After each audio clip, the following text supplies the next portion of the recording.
talking about ethics is not necessarily always a very exciting proposition, because it can sound like a very serious topic. But the fact remains that all of you are going to be global professionals. You are into a global program. Tomorrow when you go out, you will be serving global companies.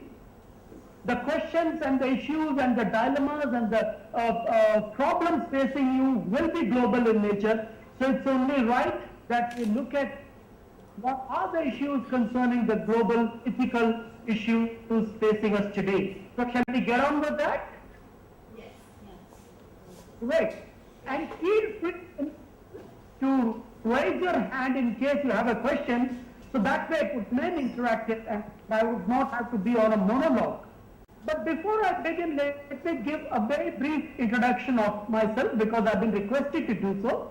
Though I believe that you have been given a copy of my CV, I currently head the foundation of a very large infrastructure group in the country, in India. We build, own and operate big airports, both in India and abroad. We have about 4,000 megawatts today and another 6,000 megawatts in project phase of energy companies. We also have about 800 kilometers of 6-lane highways and some urban infrastructure projects.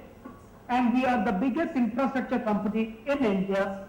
And I have the corporate social responsibility arm of this group.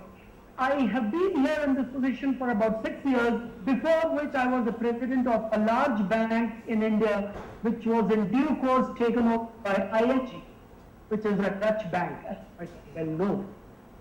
Before that, for 20 years, I was a professor of finance at the Indian Institute of Management in Ahmedabad in India, which incidentally is considered the most difficult business in the world to get into, because out of 200 students, only one makes it. That's for the 1.2 billion population in India per year. All right.